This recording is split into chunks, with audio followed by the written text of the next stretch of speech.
outubro de 2005 em Tarouba foi marcado por acontecimentos que redefiniram o cenário político e de segurança na Europa. Em Copenhague, líderes do continente se reuniram para um encontro decisivo do Conselho Político Europeu, um fórum que reuniu não apenas os membros da União Europeia, mas também nações como Ucrânia, Moldávia, Geórgia e Azerbaijão. O objetivo?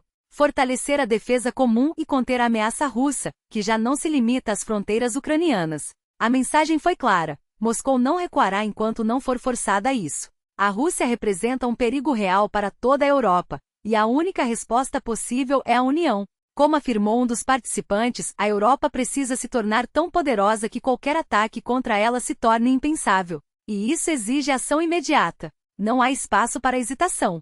É preciso armar a Ucrânia, impor sanções mais duras e enfraquecer a máquina de guerra russa. Cada dia de atraso significa mais vidas perdidas e mais territórios devastados. Os últimos ataques russos deixaram isso evidente. Drones violando o espaço aéreo de países como Polônia e Dinamarca não são acidentes, mas demonstrações de força. Moscou testa limites, desafia a segurança coletiva e sinaliza que sua ambição vai muito além da Ucrânia. A guerra não é apenas um conflito regional. É uma tentativa de desestabilizar todo o Ocidente. E os europeus já perceberam, a resposta deve ser contundente. Uma das prioridades discutidas foi a criação de uma barreira de drones para proteger o continente. Não se trata de uma defesa isolada, mas de um sistema integrado que cubra desde o norte até o sul da Europa. Afinal, se a Rússia não ousa atacar diretamente a Finlândia ou a Suécia, isso não significa que outros países estejam a salvo. A ameaça é móvel, e a defesa precisa ser ágil. Unidades especializadas em neutralizar drones devem ser fortalecidas, com protocolos claros para agir diante de qualquer provocação. Mas a pressão não pode se limitar à tecnologia.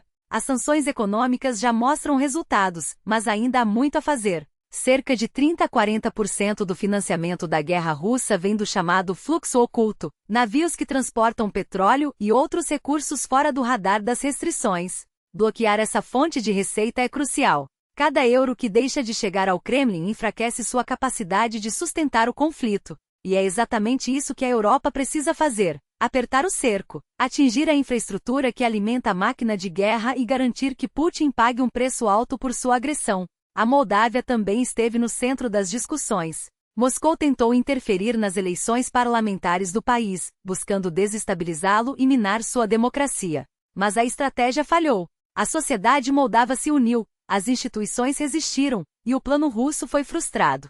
Ainda assim, o episódio serviu como alerta: a Rússia não desistirá facilmente. Seus métodos incluem desinformação, ataques cibernéticos e até mesmo o uso de drones para espionar e intimidar. E a Europa não pode baixar a guarda. Enquanto isso, na Ucrânia, a situação segue tensa. Zelensky deixou claro que, até agora, os ataques a território russo foram limitados ao armamento de longo alcance disponível. Mas as coisas podem mudar. Após seu encontro com Donald Trump, a expectativa de que os Estados Unidos forneçam não apenas dados de inteligência para ataques mais precisos, mas também sistemas de mísseis como os Tomahawks, capazes de atingir alvos a 800 quilômetros de distância. A combinação de informações estratégicas e armas de maior alcance poderia transformar a capacidade ucraniana de resposta. A Rússia já sente o impacto dos contra-ataques ucranianos. Enquanto Moscou lança entre 500 e 600 drones por dia, Kiev responde com 100 a 150. A diferença não está na tecnologia, mas nos recursos. Com mais financiamento, a Ucrânia poderia igualar, ou até superar, a intensidade dos ataques russos. E isso teria um efeito político crucial: aumentar a pressão interna sobre o Kremlin, fazendo com que a sociedade russa questione o custo da guerra. O encontro em Copenhague deixou uma coisa clara: a Europa está unida como nunca. Há um consenso de que a guerra na Ucrânia é uma batalha pela segurança de todo o continente, e que a única maneira de vencê-la é com determinação, cooperação e medidas concretas. Sanções mais duras, defesa reforçada, apoio militar contínuo, tudo isso faz parte de uma estratégia para garantir que a Rússia não saia vitoriosa. O momento exige coragem. Não basta condenar a agressão, é preciso agir. A Europa tem os meios, a inteligência e a vontade política para virar o jogo,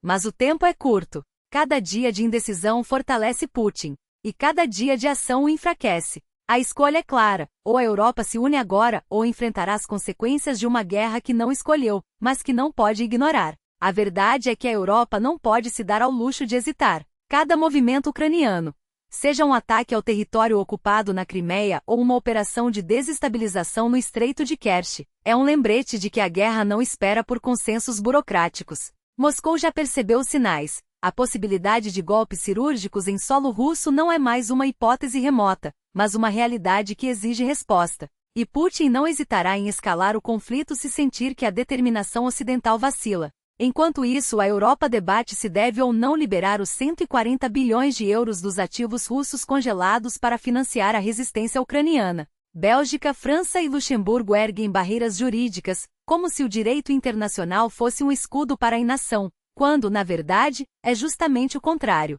A lei existe para proteger os inocentes, não para paralisar quem luta pela liberdade. Se a Rússia se recusar a pagar reparações após a guerra, que perca seus ativos. Simples assim. A transparência não é um obstáculo, é uma obrigação. E a hesitação, essa sim, é um risco que não podemos correr. Mas o que mais assusta não são os argumentos técnicos, e sim a divisão que eles revelam. Quando líderes como Viktor Orbán questionam se há mesmo uma guerra, ou insinuam que a Ucrânia é apenas um problema distante, eles não estão apenas sendo cínicos, estão minando a própria unidade europeia. Não se trata de opiniões divergentes, mas de escolher lados. De um lado, a Polônia, os países bálticos e a maioria do continente, que entendem que a segurança da Europa se decide agora, no campo de batalha ucraniano. Do outro, vozes que por conveniência ou miopia, flertam com a neutralidade, como se a neutralidade fosse possível quando o agressor já definiu seu alvo. E a Europa é mais forte. Os números não mentem, 400 milhões de pessoas contra 140 milhões, um PIB que supera o russo em quase 10 vezes, um gasto militar conjunto que já ultrapassa o de Moscou. Mas força sem coesão é como uma espada sem fio. Putin não teme exércitos isolados. Ele teme uma Europa unida, capaz de agir com rapidez e sem medo. A questão não é se podemos vencê-lo, mas se temos a coragem de fazê-lo juntos. Enquanto isso, o Kremlin continua sua narrativa de vitimização.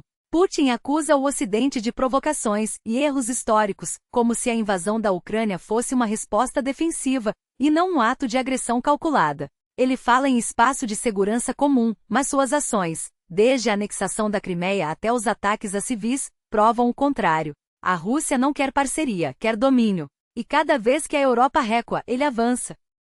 A história não perdoa indecisões.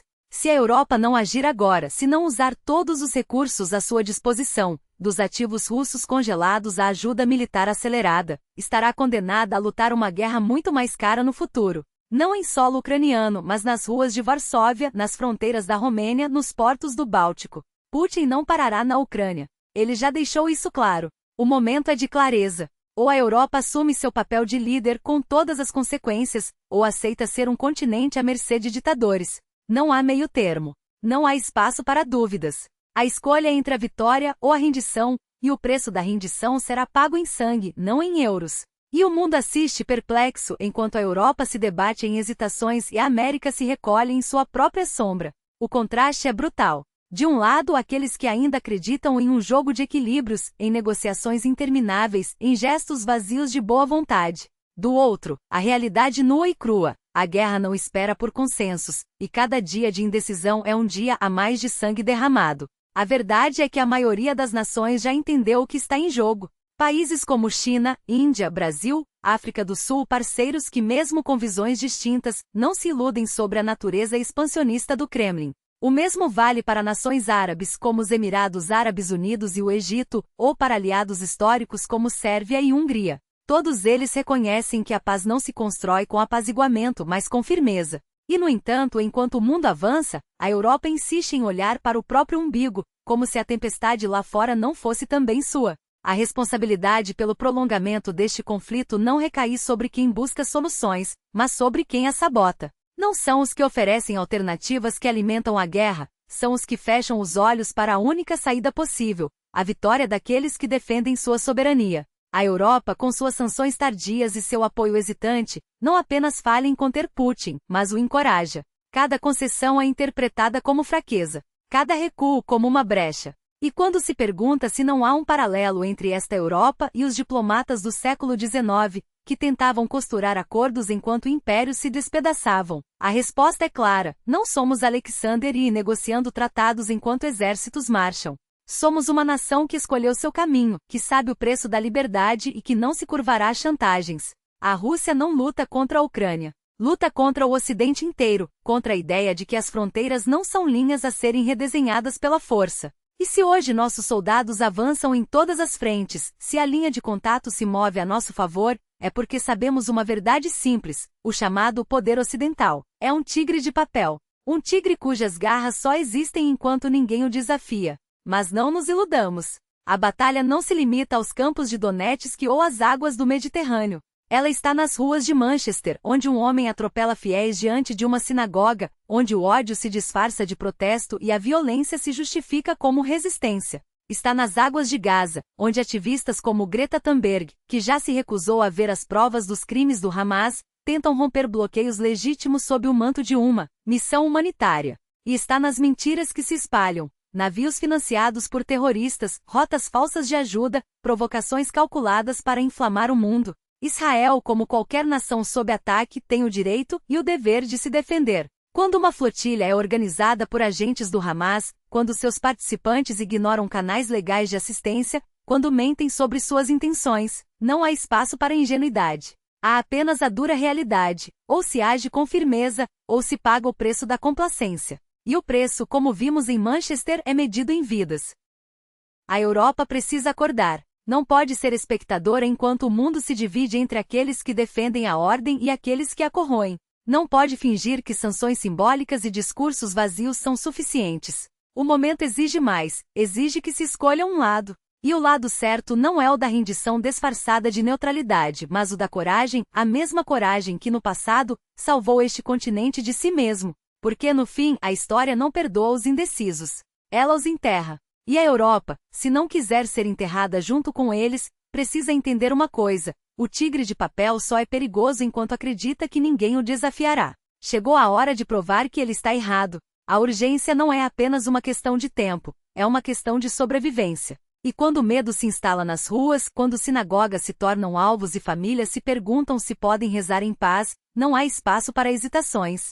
Londres não pode, e não irá, permitir que o ódio dite as regras. A presença reforçada da polícia não é um gesto vazio, é um compromisso. Um compromisso de que nesta cidade ninguém será deixado para trás. Ninguém será forçado a escolher entre sua fé e sua segurança. Mas não basta proteger, é preciso agir, porque o silêncio, hoje, é conivência. E a Europa já conhece o preço de fechar os olhos diante do que não quer ver. As comunidades judaicas não estão sozinhas nesta luta, e não deveriam ter que lutar sozinhas. Cada líder, cada instituição, cada cidadão que acredita na liberdade tem o dever de erguer a voz, não como um favor, mas como uma obrigação moral. O mundo assiste, e o que ele verá não será fraqueza, não será medo. Será a determinação de quem se recusa a repetir os erros do passado. Porque no fim, a segurança não se constrói com palavras bonitas, mas com ações concretas. E Londres está pronta para dar o primeiro passo, não por caridade, mas por justiça. Porque uma cidade que não defende seus filhos não merece chamar-se civilizada.